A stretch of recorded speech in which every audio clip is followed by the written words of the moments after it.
Imagine a coach catapulting a once-overlooked football program into the spotlight of national championships in just under 2 seasons.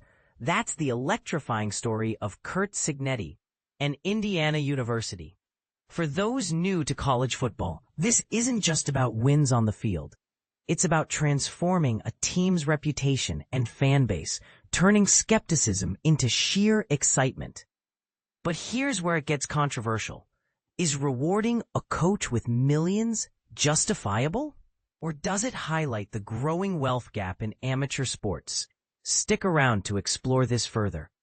Indiana has officially evolved beyond its legendary basketball identity, becoming a powerhouse in football, too.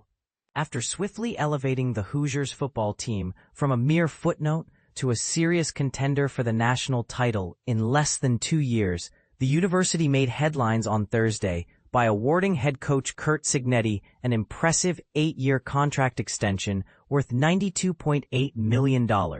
This move puts an end to rumors that he might have bolted to Penn State to replace the recently dismissed James Franklin, a shift that sparked mixed reactions among fans and analysts alike.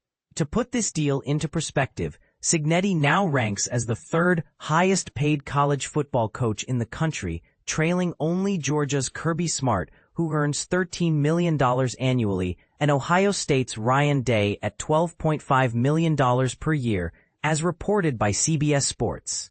For beginners, these figures represent the salary structures in college sports, where coaches can command massive contracts despite the players being unpaid amateurs, a debate that's been raging for years.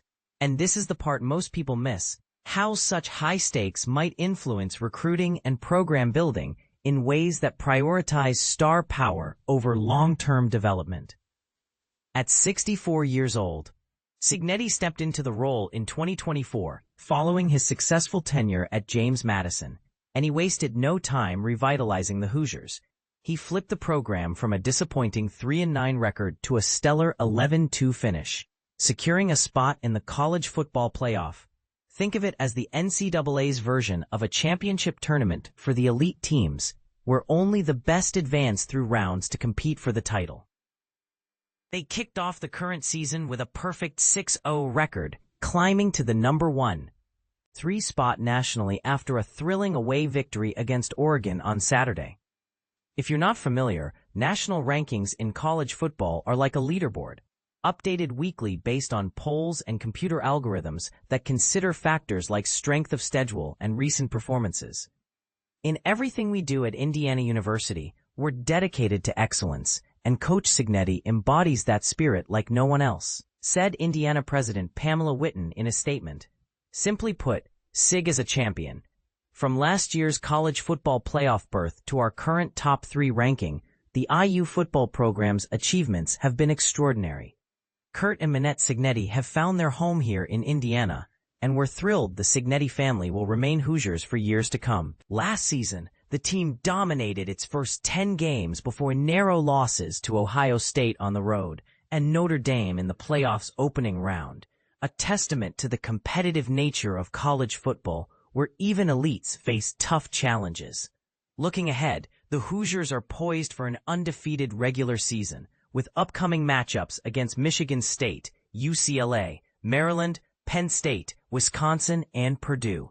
Imagine the buzz if they pull off those wins. It could cement their legacy and set up another deep playoff run. Cignetti has also been instrumental in developing transfer quarterback Fernando Mendoza into a legitimate Heisman Trophy candidate.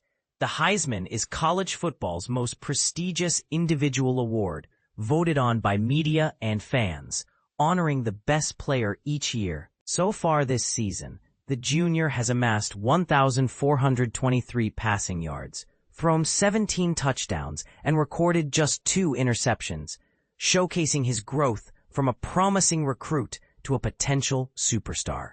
But let's stir the pot a bit.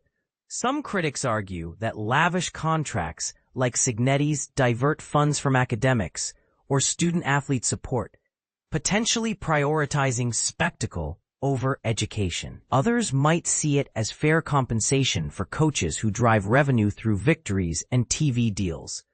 What do you think? Does this $92.8 million extension reflect true value in college sports? Or is it an example of misplaced priorities?